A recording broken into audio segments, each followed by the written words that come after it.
Welcome to another episode of Driving to the Res. I almost forgot.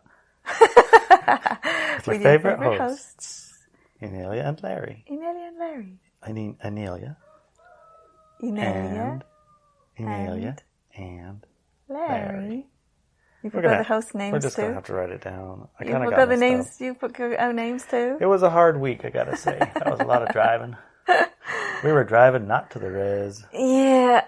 So we drove to Cali. Well, no, not really. We might as well have drove to Cali. It took us enough days. Plus it was hot. And smoky. It wasn't too smoky when we were traveling, but when we got back it was. Well, we actually scooted over to the coast, remember? Yeah, we scooted over to the coast with less smoke. And the coast was lovely. We had done a little... excuse me, PB. I touched her. Oops. She's a peculiar kind of dog. She's the kind of dog that prefers you do not pet her. Yeah. Do not brush her. Mm-hmm. You know, give her hugs and kisses every now and then for about, she'll put up with it. 5 seconds. Yeah. And then, okay, that's enough. So I was petting her for a minute. She's like, oh, do you have to? I know. She's so cute, though. Yes. So pretty. What do you think about that past life? Oh, that was... I mean, I can't really check to see if it's real, but there is a photograph of a little Yorkie from the Second World War. Named Smokey, was it? Her name was Smokey, and she was identical to PB, not just in her face and everything, because, you know, most Yorkies look similar. But also her height. They don't honestly look similar to me. No? Okay. Well, this one is identical. I couldn't tell apart. And her height is the exact same. The height's the same. 7 inches. The weight's the same. And the weight is exactly 4 pounds. Coloration's the same. Yeah. The eye distance is the same. Yeah. The nose is the same. The tongue is the same. Well, one might even say it's the same physical body elemental. It felt to me when I looked at it, the first thing I said was, oh, it's PB. And she was a brave hero. She was a brave hero, and she did skydiving and all kinds of things, paratrooper and traveled the world. And her boy carried her in his backpack. She saved a dozen or two soldiers that were buried or something. They sent her up a pipe with a string. Mm-hmm. Otherwise, it would have took them weeks to get them out. They probably would have died. Yeah.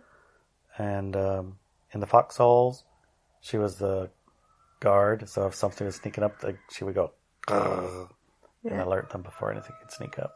Yeah. So, you know, she's a war dog. What can I say? Yeah.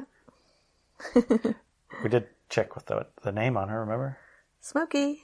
She's not reacting to it now, but her ears are down. PB. She's not reacting to that one either. Luna. No, nothing. She's reacting to nothing right now. She's like... I'm not listening. I'm not listening.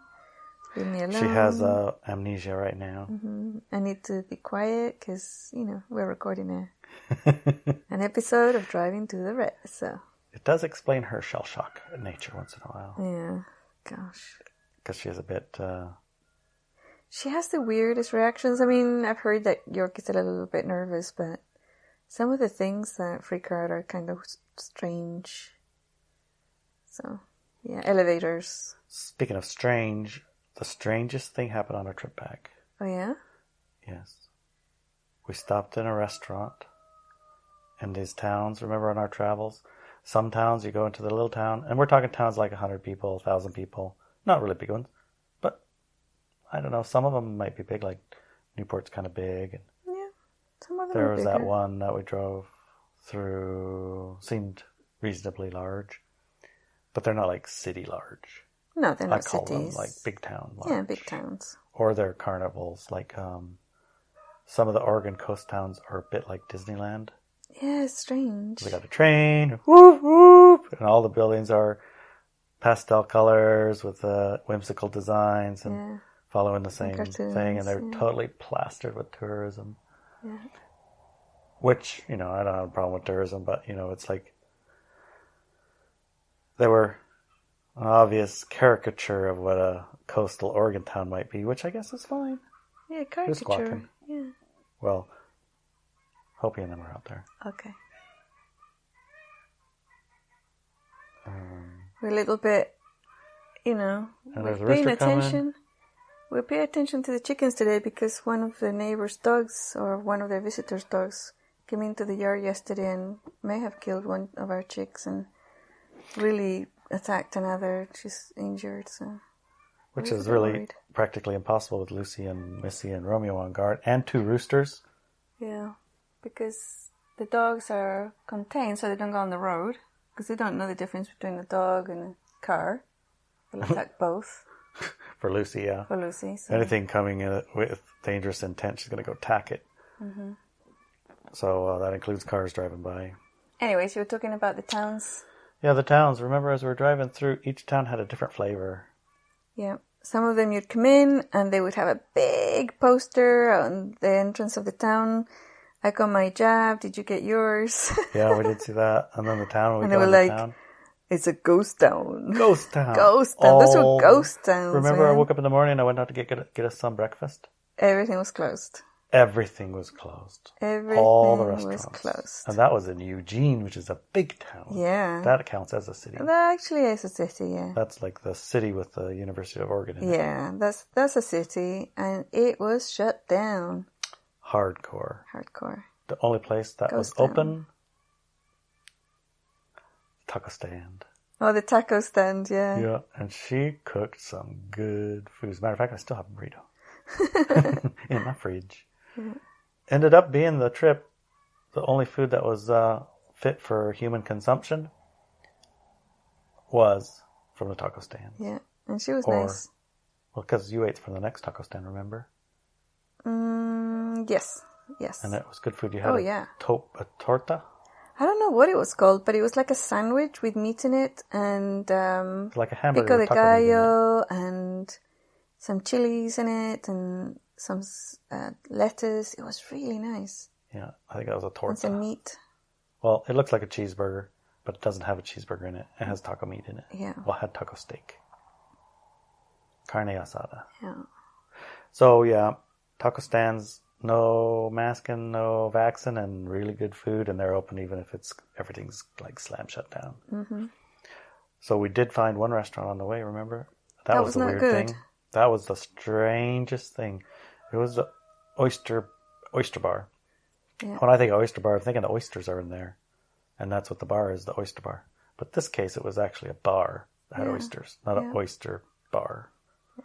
Anyway, we walk in and we sit down, and it's 90% restaurant, but it's 100% a bar. Mm-hmm. So that was probably our first red clue. Flag. Maybe. And then our waitress shows up to the table, and she's a little bit spastic, actually. Yeah. And it was her first day on the job in 2 years. Yep. Because of, whatever. Yeah. I think probably because of unemployment. Didn't need it. But anyway, that was our first day.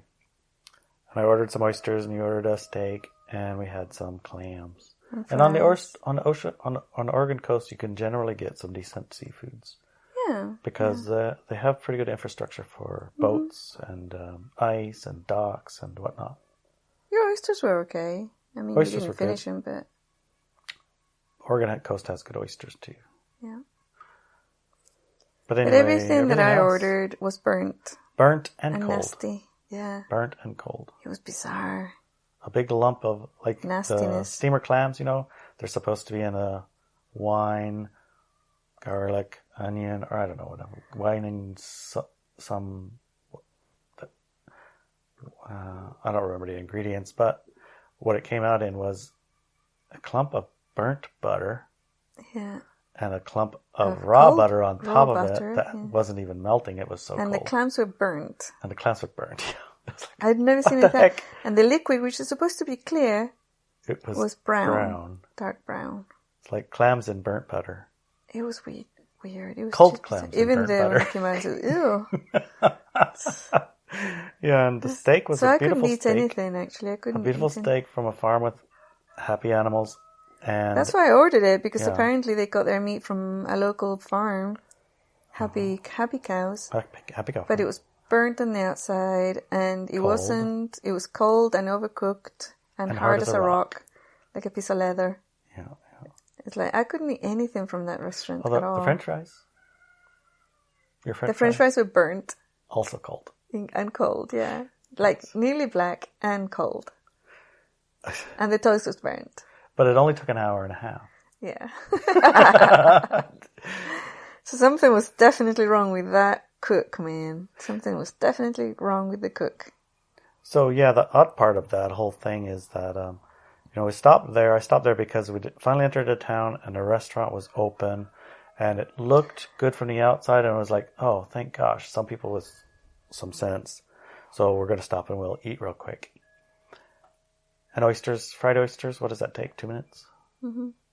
Took an hour. So at what point should we have maybe changed our mind and figured it out? Yeah, as soon as we walked in, because I felt, oh, it's a bar. And I thought, usually not a good place for high-frequency individuals. And people who work here are usually not high-frequency. People that work in bars, Like, that's just a totally low-frequency environment. Yeah. And at that moment, I thought, oh, I shouldn't be coming in here. But all I said was, oh, it's a bar. I haven't been in a bar for decades. And I remember said the same thing. He's like, yeah, I haven't been in a bar forever either. Yeah. And that's the moment we should have walked out. Okay, but we didn't. FYI, if you get that niggle when you first walk in, maybe just listen to it. Turn around and go. I have to say, that was probably the worst sitting down eating experience I've had in my entire coastal travel up and down. Yeah. I remember our first meal when we first came down to Oregon, right after they first started doing all the COVID stuff, and they closed all the restaurants for 2 weeks, which turned into 2 months, which turned into 6 months, which turned into however long. A year and a half. Year and a half. And we're first driving down the I-5, and I saw a restaurant that said, sit down, open. Like, we're going. I know, we did. And we walked in there, and they were doing the best they could to try and figure the situation out. That they had shower curtains around our tables. Booths. Yeah. Shower curtains. Yeah. It was so funny. Yeah. But they were so happy they could finally get their restaurant open. Yeah, that was good food. And that was good food, and they were happy to be there. They were. But in this case, no, we should have just walked away. So I guess that a little bit of street smarts, If something gives you a bad vibe when you walk in, just turn around, walk away. Yeah. On the other hand, when we stopped at the second taco truck, I looked at the taco truck, and the taco truck was a bit run down looking. Yeah, they looked closed. Didn't look well. It looked closed even, and it didn't look well maintained or taken care of or whatever. But when I walked around and met the person in there, the lady in there who was doing the cooking, she was very well humored and very bright and shiny. Yeah. It's like, oh, okay, the food's great. Alive. Yeah. She might not own the truck. It might be somebody else who owns the truck, and she just maybe she's not mechanically minded. Maybe she don't like painting, but she does like cooking. The cooking was good. Cooking was just fine. Mm-hmm. So, on that note, after our travel, we mostly stayed in places with fewer people this trip. Mm-hmm. We found a campground that had like 10 spots or something. Yeah. Remember that? Yes. It was by an estuary, wasn't it? Wandering. Yeah. We found an app, and that has all the kind of different small campgrounds or places you can just like park without the BLM lands and things like that. Yeah, this was a regular campground as a county park in Oregon. And we have evolved to the point where we don't need to plug in our camper. We have a thing called a Jackery with some solar panels. So that gives us... Did we bring us solar panels? We didn't even need our solar panels. Did we bring them? No, because they're at our fossil beach. Oops. I didn't want to go that way than that way. Oh, that's funny. Yep, I didn't need them. Okay. But a Jackery is like a generator that gets charged by the sun, or you can plug it into the truck, or you can plug it into the wall. And then you plug in your stuff, like your camper or your toaster or your whatever. And, we were able to use our toaster. Right, but there's no gas, and there's no noise, and there's no nothing. Very nice. Yeah. So that just changed our whole camping experience in our camper from ooh, can we find a place to plug in? To, don't need it. Yeah. The Jackery made life nice because our campground wasn't a plug-in type. No, it wasn't. Just a field. But it was basically a field, that was set aside in a natural area. Yep. That it's comfortable and comforting to be in something that's a little bit maintained, like it has maybe guardian maybe water, is the right word, but and the bathroom was there's a bathroom, really clean. there's a trail, A very beautiful an trail. interesting place to hang out and look. Yeah, we went for like about 2-mile walk. Yeah, it was really nice. I liked it. It was so odd. Yeah, it was the weirdest forest I've seen. Yeah, that was a strange forest. It was a very strange forest. Imagine the forest that grows on a sand dune in Oregon. Oh, right. Because it's different, right? Yeah. But yeah, it was definitely a forest. Totally. But it was thick. And trees that I haven't actually seen before and things, And combos of trees and bushes that I haven't seen before. It was very interesting. I liked it. So if you're... well, I don't know. If you're an Oregon coaster and you know about the forests, maybe you can, say something about it and talk with me now. Like, yeah. Yes, this is our forest and it grows like this because of X, Y, Z or something. But it was in the Inelia quite Benz strange. Yeah. It was full of berries, blue berries. They looked like juniper berries, but they were on this. Talk With Me Now is the Telegram for Walk With Me Now. Oh, yeah. So you need to join Walk With Me Now to talk With Me Now. But at the Inelia Benz channel, then you can chat there all you want. You can put photos of those very beautiful forests, very different to where we live. Yeah. I still want to go back to the strange bar restaurant thing, because why is it you think we didn't listen? What are the things that makes it harder for you listening? I think I remember the night before we spent in a hotel, right? Oh my gosh. Did you get any sleep? No. We were talking about that, and I think that's why you were so desperately looking for somewhere to eat. Yeah. Because we have 3 things we take care of to make sure that we're not easily swayed by low-frequency engagements. One of them is good food, have nutritious food every day. Another one is have plenty of water, keep yourself hydrated. And the other one is sleep and rest well. Very well rested, well slept. If you have those 3 covered, it's very hard for low-frequency engagements to grab you. But if you don't, then it's easy for low-frequency engagements. Easier. So basically, I couldn't sleep in the hotel. It was impossible for me to do so. I think the frequencies and the noises and the psychic noise, the EMFs, it's just a bad combo for me, and I'm highly sensitive. So I wasn't able to sleep very much at all. I mean, every now and then I would kind of nap, but most of the night I stayed up, awake, and my body was tense and, just under stress. So that was down, one, and then we couldn't find anywhere to eat. Right. I wanted Larry to stop and cook me a steak. That's what I wanted, but he was tired and been driving all day and hadn't slept too good either, so... Yeah, when we saw the restaurant that was open, to cook a steak for lunch. Yeah. And I thought a quick in and out, but it was like 3 o'clock or 4 o'clock, wasn't it? Yeah. It wasn't early. We'd been driving all day, and there's no stop for snacks, really. Yep. I think we had some turtles. So that's candy. I think that was that's a large portion of why we stopped there and stayed there. Yeah, when we shouldn't have. It's a bit in desperation. I'm starving, I'm hungry, and I don't want to cook. And it's too late, and we didn't get sleep. Yep. Yeah. So, be aware. Be aware. Don't. It can happen. It can sneak in that easy. Yeah, don't settle. And if the Niggles come, just listen to them and just leave. Yeah. Well, the rest of the trip, we didn't have that problem. No, we listened. Because we drove for, an hour or so. We picked a spot. both you and I picked a spot independently, and it was the same spot. Yeah, it was. And we drove straight there, and there was one spot left. Yes. And it was which spot? 22. 22. Angel number, right? Yeah, one of my favorite numbers.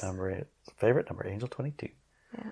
So we got that spot. We backed in, and then I cooked a delicious steak dinner. Yes, you did. And it was delicious. It was delicious. We had spaghetti with it. Yep. Or no, we had mac and cheese. We had mac and cheese with it and fresh tomato from the Shaman Fresh Shack. tomato from the Shaman Shack. And we had a nice hike. Yep. 2 or 3 miles in the strangest woods. And the next day, we ate one time out. And that was at the taco stand. Yeah. Taco stand. And the rest of the time I cooked. Yep. And much better. we're driving along. I was like, I'm hungry. I was like, yeah, me too. I was thinking of stopping in just a few minutes. There's a place up ahead. Yeah. So I stopped and cooked spaghetti. Yeah, and some chicken that we had cooked already. Chicken from the Shaman Shack, yep. That was barbecued. Yeah. And then we went to the beach. We did not kill one of our pet chickens. We bought organic chicken from the store and barbecued it here in Shaman Shack before we left. Yeah, so that's what I mean by Shaman Shack chicken. Yeah. Not Shaman Shack walking around chicken. Anyway, now our roosters are Fossil Beach roosters. Yeah. But the stop, we had food, and then the beach, remember? Mm-hmm. The rock stacking beach. That was beautiful. Yeah, so we stopped, we were tired, and we stopped, cooked a delicious meal. At 6 or so. And then we went for the hike down to the beach, and it was a very long hike. It was really beautiful, and there were steps all the way down, really nice. We got to the bottom, and there was a bridge made out of driftwood, really nice, beautiful bridge made of driftwood that ended on the other side of the bridge. It landed on a rock. That's a giant that you rock. had to climb down this rock face to get to the beach. That's pretty cool. So it was really, really cool. And then we walked a little bit, and there was this giant driftwood trees, and it was covered. They were covered in little stacks of stones that, the little bottom is really big and it goes all the way to the teensy weensy little stone on the top, little towers. There were dozens. There were at least 50. At least. I didn't count them, but there was a least. There were. You know what's so interesting about that experience, for me personally, was that when I saw it, I thought to myself, oh my gosh, somebody must have spent hours creating that. And then I got closer and I tapped into them because energetically I like to tap into creations and things. Mm-hmm. And I noticed that most of them had different energy signatures, and I thought, whoa, wait, they were made by dozens of people. And it's and instantaneously I started grabbing rocks to put mine on there. And it was this is what happens. Fairies come here, see it, and put 1 or 2 more. Yep, exactly. That's exactly what I did. And it's a co-creation. Yeah, I started packing them, and then I looked at you, and you were doing the same. Mm-hmm. So it's this is what happens. It's a co-creation. It's not one person having to do it, the lone wolf energy, right? One person did it all. Mm-hmm. No, it was a co-creation. It was different people through time, space, independently arrived there. So it was beautiful and added to it. That's what happened. It was gorgeous. I loved it. I loved that energy. I have a picture of it. Yes, a picture of it. I'll put it on Talkosby now too. Okay. And maybe the Inelia Benz channel too. Okay, Inelia Benz channel too. Yeah. That's a great picture. It is a great picture. Peevy's the star of the picture, if you can find her. She's a little bit like Finding Elmo in the picture. Yeah, that was pretty cool. I think that was the highlight of the trip, honestly. And it was interesting too, as we were walking the forest in Oregon, in the Sand Dunes Forest, as we were in Eugene, as we were traveling, I like to compare where we're traveling to where we live. Yes. Not is this better, is this worse, but am I familiar? Does it feel home? Does it feel comfortable, long lost, or does it feel comfortable? Does it bring memories back? A memory, or to tap into a bigger experience of where I am. Yeah. Oh, you know what I mean by that? Meaning, expanded awareness includes more of now, and now that includes more than just immediate. Right. I suppose, yeah. So anyway, around this area, Nia Bay and Shaman Shack, and down to where we were, which was south of Forks, Beach 3 they call. Felt like home territory, kind of. Like, been here plenty of times. Feels welcoming and welcomed, and familiar. It feels familiar, comforting. And like I've been down this path, I've sat here on this beach, or I felt a elemental connection, you know. I didn't feel that so much in the forest in Oregon Sandy Beach. I felt like a stranger in a strange land a bit. And that's not a terrible thing. It's interesting to go to new places. Yeah. But the experience of having been there didn't exist. And that's an interesting question. Maybe you can answer it. What is it that, I mean, you had to have gone somewhere for the first time and liked it and felt connected to it. What is that connection? Because it's not like just because you had a past life there, then that means that it's great for you now. You started there at once. I mean, one time it had to be the original spot, right? Mm-hmm. So when you travel around and you have a deep affinity for an area or a location, do you think that's more Gaia hosting or giving you a clue, this is where you will be most supported? Or is it a past life type thing, like you've been here before, so this feels like home territory? Or is it the spirits of the land are particular in this area? They don't want new people coming here, so they like try to push you away, or what's going on? Could be a multitude of those, because I have had the experience where I was invited. The first time that I saw the Arizona desert, when I look out the window of my car, it felt barren and dry and dangerous and rejecting energy, you know. But that was purely me, knowing that I would never survive there. I knew this. And then I had an experience where in an altered state of consciousness, I was invited by the desert to go and visit. And I went into the desert with a friend. And as I was in the desert, I had the experience of an extremely deep and intense and very, very intimate connection with the spirit of the desert. And it was overwhelmingly beautiful and loving and supportive. And she told me, and she had made I say she because that's how I felt. It's not in gender, actually. When to be there, that I was going to be supported by rain. It wasn't in the rainy season. And then when to leave, to start walking towards the car, because the steam only lasts so long on the ground, and then I would be in danger, because I react to heat very negatively. So it took probably 30 seconds between me telling the person I was with, this lady, we need to go now, and for her to be ready to go. And then I was walking as fast as I could back to the car. And about 30 seconds before we got to the car, the skies cleared up, the sun came down. Oh my gosh, it hit me like a ton of brick, that sun and the heat. And it was 30 seconds walking into the car and slamming the door closed that were not good. But yeah, it was an environment that was totally hostile to my physical body and energetically, right? But when I made that deep connection, it was amazing, right? And I still feel it to this day, and I can touch into it and tap into it and be with that energy, often.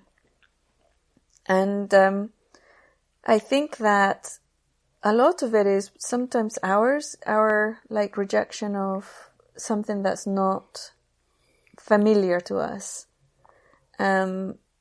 I remember it's not exactly the same, but I lived in England for many years as a political refugee, having come out of a right-wing dictatorship from Chile when I was a little kid. And I remember that there were two branches of refugees, Chilean refugees. One of them was people who would only hang out with other Chileans, refused to learn English, and would always talk against English. They would always be critical of English culture, English people, the weather, everything, even the houses, anything, public transport, you'd name it. They would talk against it all the time. And then the other group would be people who embraced the culture, learned English, and learned to get on with other people there. Had friends that were English and went to school, went to work, and looked at all the positive aspects of England and found it to be supportive and nice. And those people are still there. They still live there. And the other ones that were very, very rejective of the environment went back to Chile. And some of them moved to Spain. It was a little bit more familiar to them. It was the same location, but I found that it was the attitude of the individual which dictated whether the place was welcoming or not. The other part of it, of course, is that when a person walks down a street full of rejection, people are going to attack them, right? Because they feel that rejection, they feel that anger. And people who walk down the street with a big smile on their faces, it doesn't matter. You're going to get smiled at, you know. So, I mean, that's generally speaking, right? So I find that, for example, that beach in Oregon, I found that it was completely new to me, but immediately what I did was to tap into the elementals there and have a conversation out of curiosity. I was extremely curious. And I was like, wow, I'm fascinated by your plant. So what is this plant? And most of them were like naturally from here, but about 5 or 6 of those plants that you could see from the trail were from Europe. And that fascinated me, right? It's like, wow, okay, that's interesting. And it gave me the whole energy and feeling of the different aspects and places where my physical body elemental might have had previous incarnations, you know. So that started bridging that unfamiliarity with the familiar. And every now and then we saw like trees that we would see or bushes that we would see here. And that also connected that familiarity and bridged us, or me, into the location. And at the end of the hike, I felt very relaxed, very at home, very welcomed. And I could have stayed there. I got sticker bushes grabbing onto me and trees scratching my back. Yeah, because of that energy, you know? I was like a mutual rejection. Well, it's more... To me, it felt like... I'm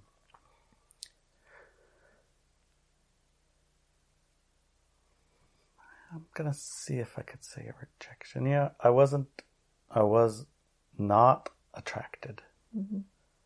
I guess that's... Rejection.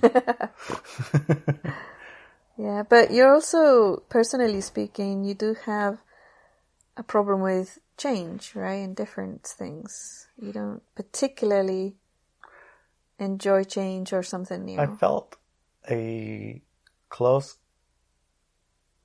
connection, kinship, and acceptance, and fascination, and welcome, and support with Palm Springs. In the canyons outside the desert. Never in a jillion years would I guess that. Going to Palm Springs was not on my list at all. If there was a list of the least likely places I would ever want to go, Palm Springs was probably on it. And in the canyonlands of there, and the oasis, and there was actually a tribe there that has a reserve. It felt like home. I was running around in bare feet in the middle of it was like, I like it here. Yeah. And I would never in a million years have thought that. I felt welcome. Same thing in... Because it wasn't new. The Four Corners area of... Because it wasn't new for you. I had never been there. Yes, you have. Not that I knew. Well, you had the previous lifetimes in those areas. Yeah, probably. I agree with that. Same with the Four Corners. Yeah.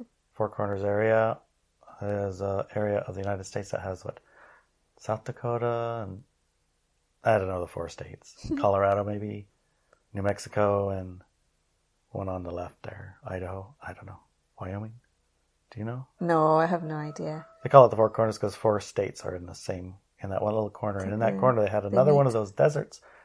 But it's a cold, freezing cold desert. Like they have a desert in Canada. And I felt the same there in Desdiash. Yeah. It's like, oh, this is home. Yeah. This is home place. And in Four Corners, similar, a little bit of like Oregon desert, Oregon beach, a little bit in one of the areas. And then in another part of the area, it was like, oh, pretty nice here. And in Europe, dang. You would have moved. I would have moved there in Bath, England. Yeah, okay, I'll stay. Because it's very Romanesque. In Rome, absolutely. Yeah. Bath is let's very just stay Romanesque. Here and miss the boat, honey. Bath was a Roman city. It was there, baths. But that's also previous lifetime. It's a good one. I think. I mean, we traced it and everything, right? True. There were places. Mostly, I don't like Spain. I guess you weren't there before. Yeah, but that's my question too. No, that's like, my just answer. Because I haven't been there doesn't mean I right can't because like you don't like it because you don't like new. But I had to. Well, maybe I guess it's.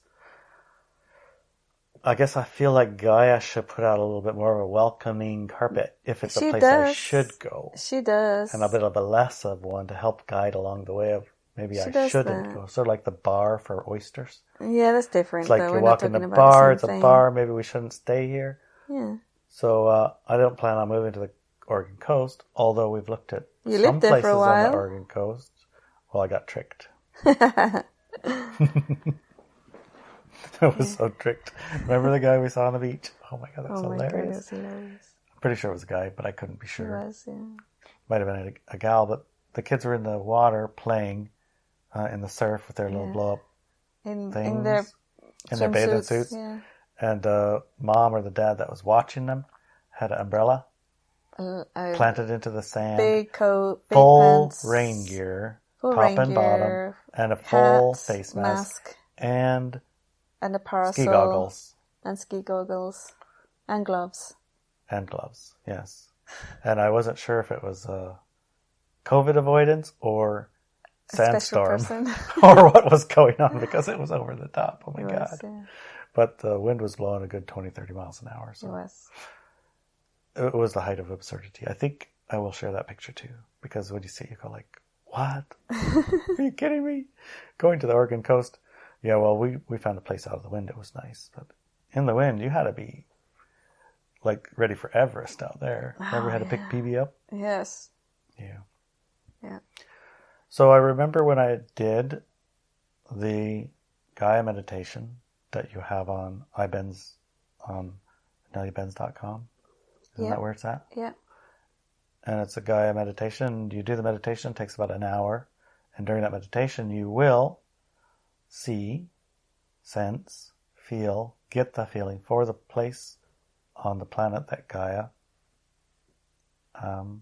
would most support you and be most supported by you. Yes. Something like that.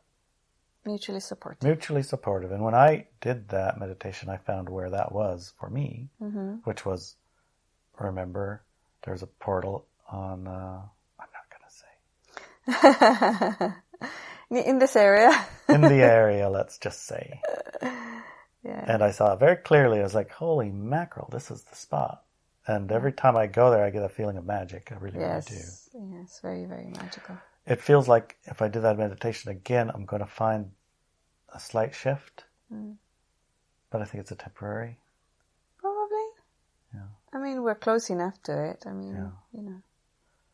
When you did that meditation, did you get a sense for anything?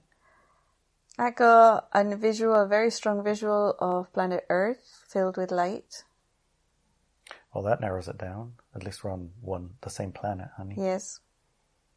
That's all I get. And any time that I do any type of meditation or visuals or look at the cards or whatever to see where I should go from now on, what path should I take? That's all I've ever seen. Actually, the last time we did a little magical spell to see the future path was slightly different. I can't remember what it was, but it was slightly different. Yeah. I have to remember what it was.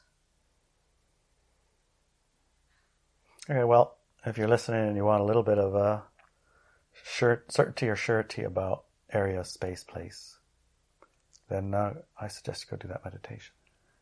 I find that, especially when I've been looking for somewhere to live or land for the Global Ascension Center, every single parcel, every single house says me, me, me, me. It's like puppies in a puppy place, like rescue center.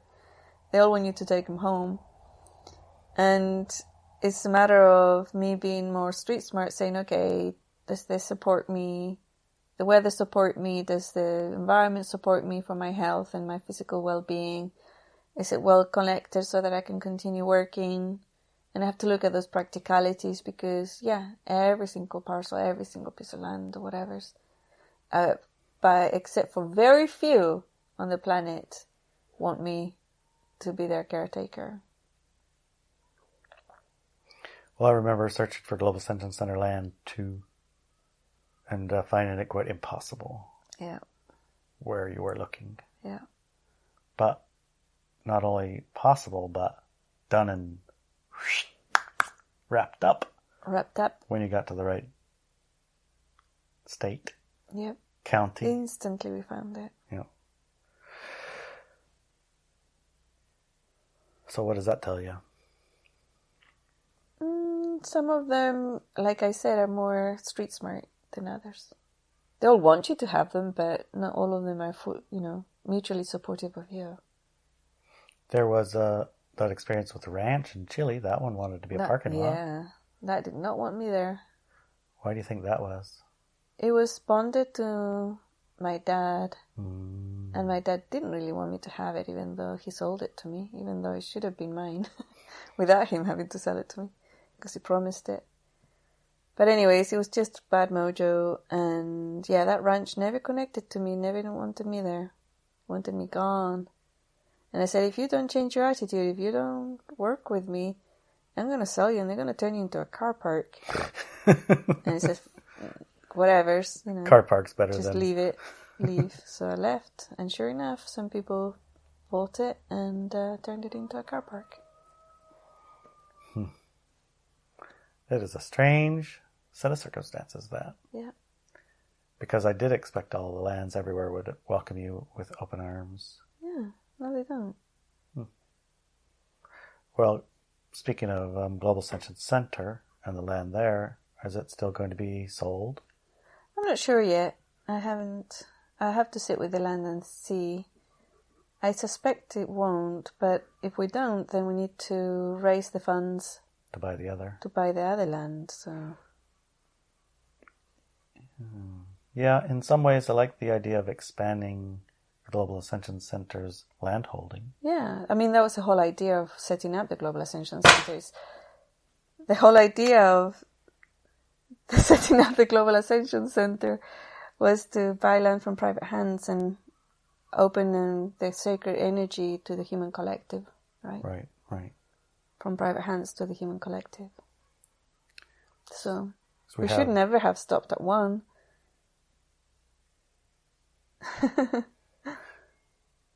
So, shall we try now to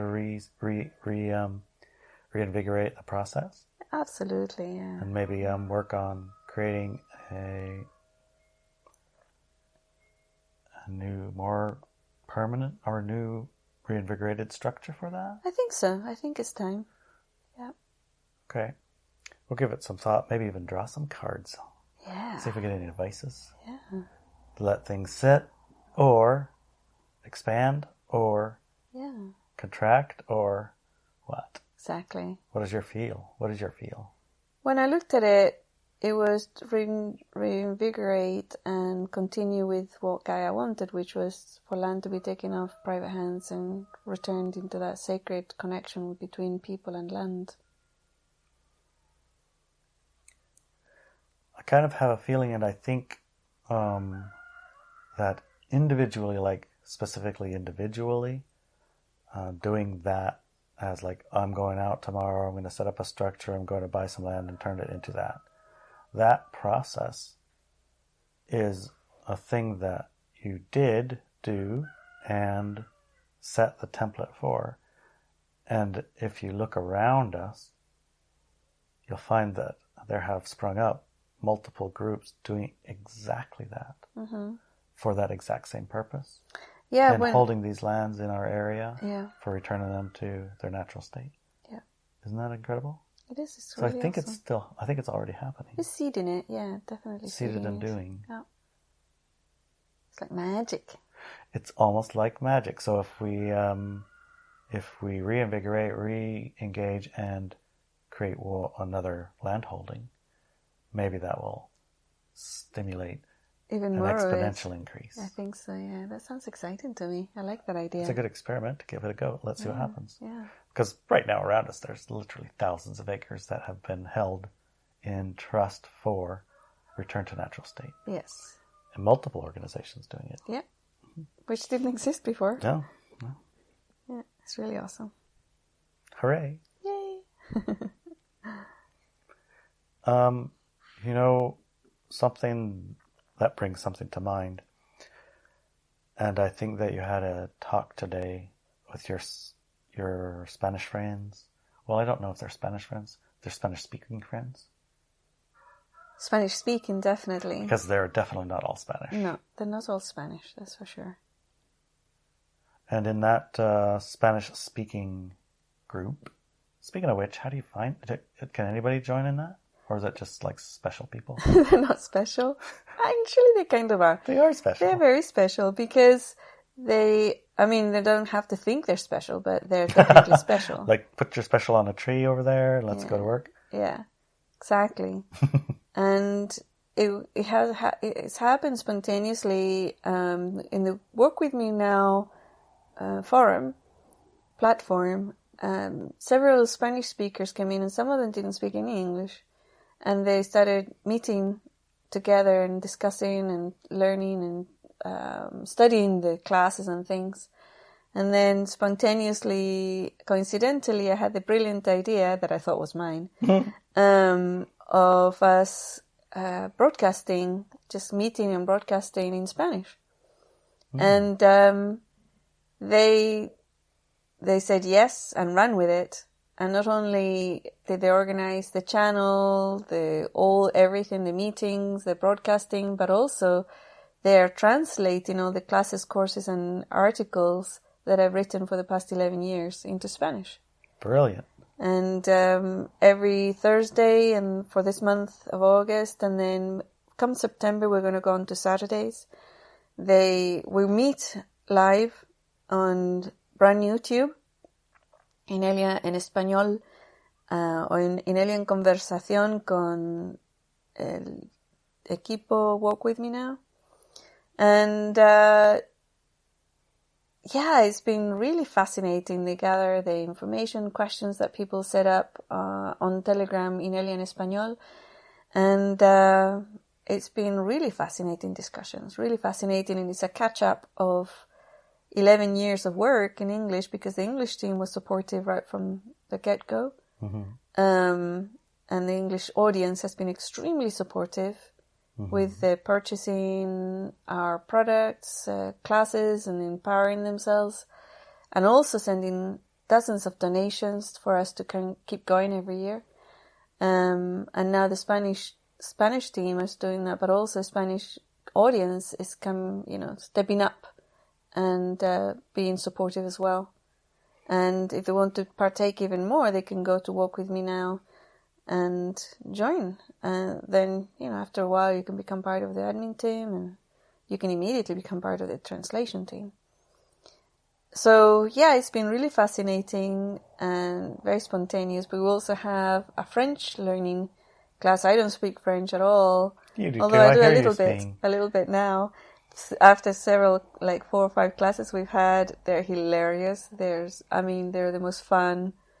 The Spanish team is the most, energetic and vibrant, and my gosh, the power, super exciting and super exciting. The French team is the most hilarious. We have so much fun. My belly was aching from laughing so much on the last class I was on once a week. And I'm hoping that maybe the German speakers might organize themselves into a German-speaking class, for us. For the rest of us, it's like, somebody said, I haven't joined because the classes started a few weeks ago and I don't speak any French. And it's like, yeah, well, no excuse. I don't feel like I speak any. I mean, our accent is getting a little bit better, but apparently the first week I was told I had a German accent in French, which doesn't surprise me. But yeah, so there's lots of fun with different languages coming in. We're having a lot of fun. And very vibrant. I think a couple of the French individuals are translating also the classes and articles and things. So, and the classes actually we're learning French from the translation of the fear processing exercise and the firewalls exercise and some of the articles. That's a really good way to go about it. Yeah. What I was interested in was hearing a little bit about what you talked about, because I don't speak as much Spanish as you do. And you guys were going on for an hour in there. Yeah, our broadcast is an hour long. You told me you were talking about power. Yes. I love power. Yes, you should. Our power's out. Yeah. Our power's out it's right okay, now. I got more power. I turned the power on. Yeah, so it wasn't to do with electric power. Oh, what kind of power were you talking about? It was power over others versus power of the self and responsibility. Power over others, power... what's that?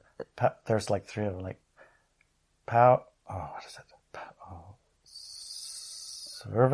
Service to self, service to others, and power of self. Is that what you're talking about? The service part. Yeah, the service part. I'm not really that interested in, but the power I'm very interested in. And what we talked about mainly was the difference between power in the old paradigm, the one that we're leaving, and the new paradigm, the one we were creating. Well, isn't service to others a power thing? Yes, its servitude is based on slavery. Right. And it's like it has martyrdom and all sorts of negative energies there. And victims, of course. Victims as well, yeah. You need others to serve. Yeah. And service to self, is that about power too? Yeah. It's used in a way of you can either do one or the other, which is not true.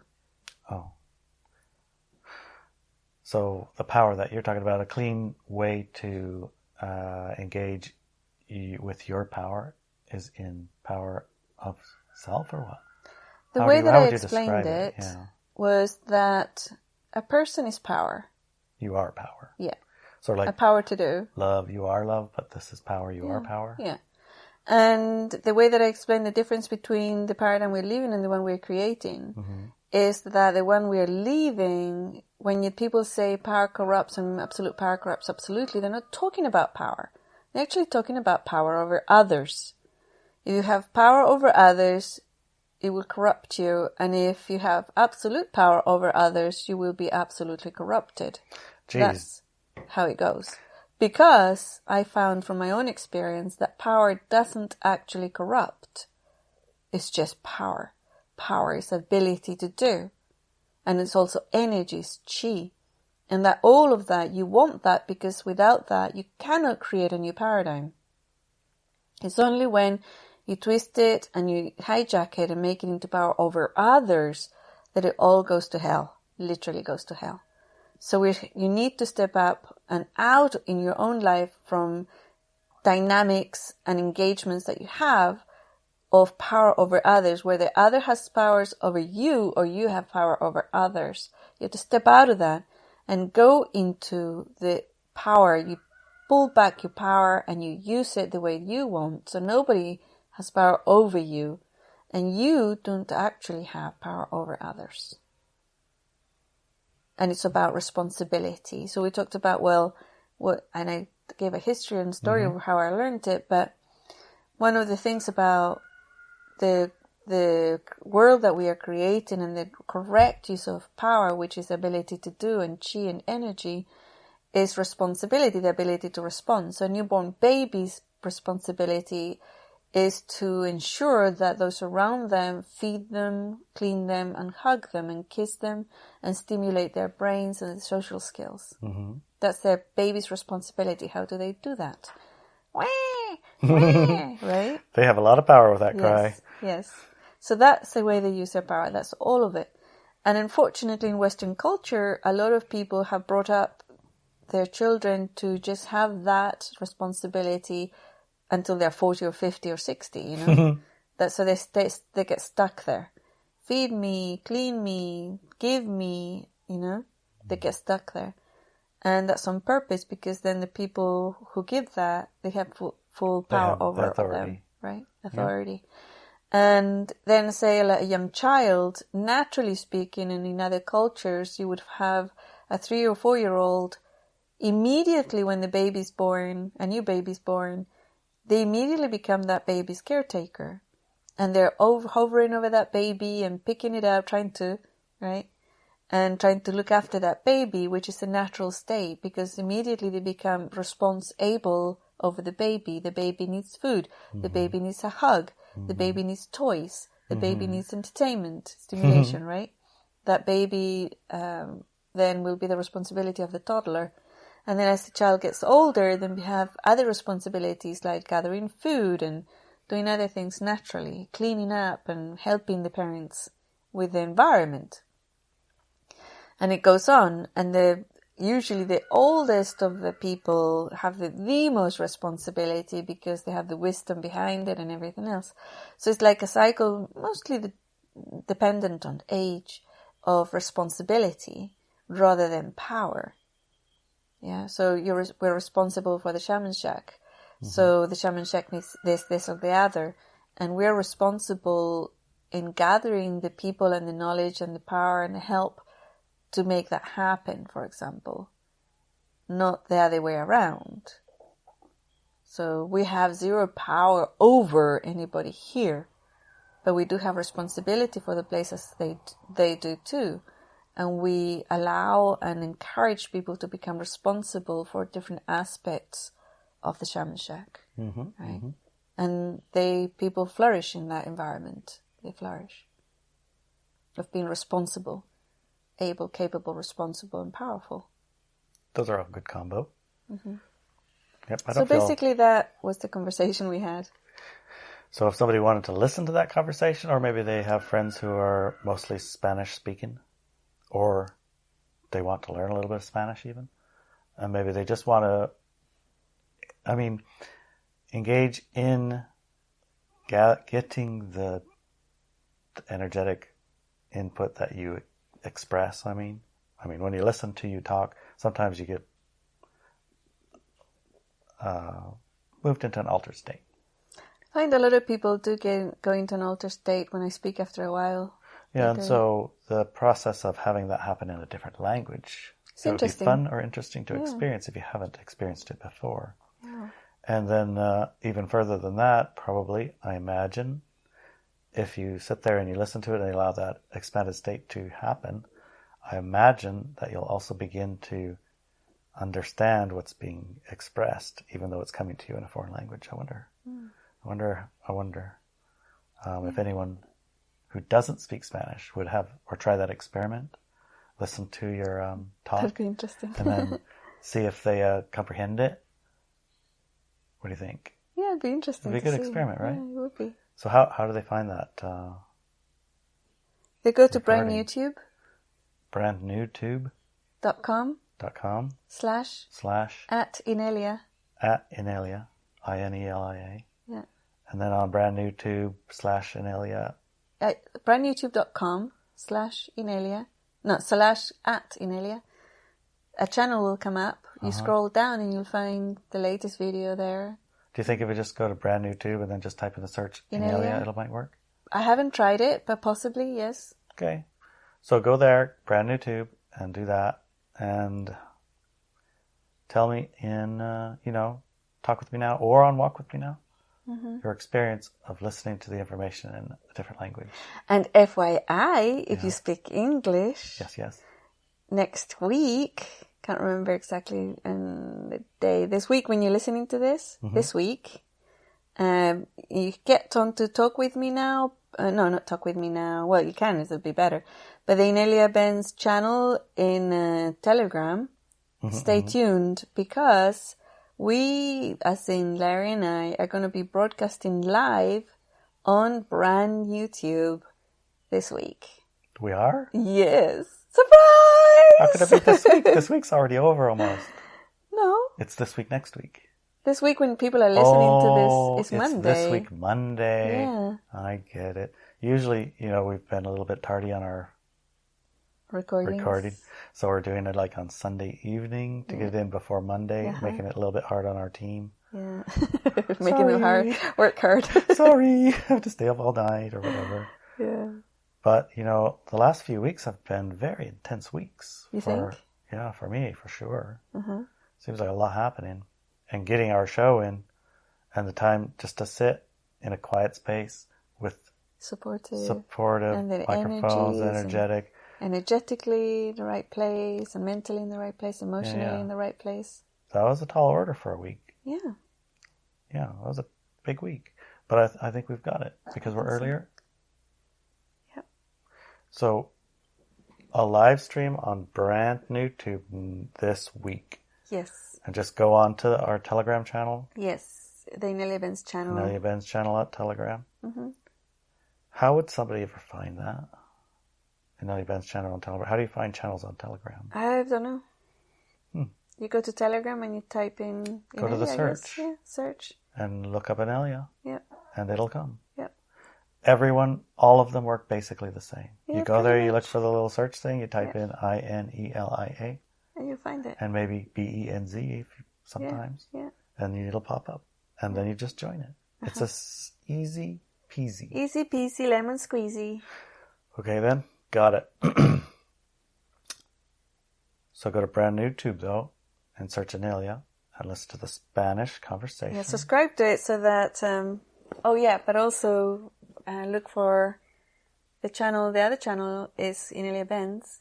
Uh-huh. Oh my God, I'm so confused. We have a brand new tube for Inelia Benz in English, too. Not just Spanish. I see. There's a Spanish one. Why are we brand new tubing it instead of you nasty tubing it? Because of the nasty word, I guess. Okay. The you nasty tube? Yeah. Why is YouTube? What is it with these companies or corporations? That doesn't make any sense to me. That they would assist in the split so perfectly. That's what it is. That's what it is? Yeah. So when you look at this split process, this is me being helpful here, and you find yourself in a little bit of righteous indignation, which it actually does happen to me occasionally, sometimes frequently. I have learned one very good mantra to help move out of it. Mm-hmm. One of them is, this is a choice everyone made in 2011 that's simply manifesting in the physical now. This choice has already been made. The only thing happening is the choice is being carried out physically. Mm-hmm. When you put it that way, it helps. It does. So, just saying. Mm-hmm. If you find yourself triggered a little bit like me once in a while, that can help. Yes. Along with this too shall pass. That doesn't just help much. That doesn't help me so much. No. Not now. The other one does. This is a physical manifestation of the energetic choice already made. Yes. Good job. I like it. Okay, good. Well, I feel complete then. Perfect. Me too. Give me a kiss, honey. Love you, darling. Love you too.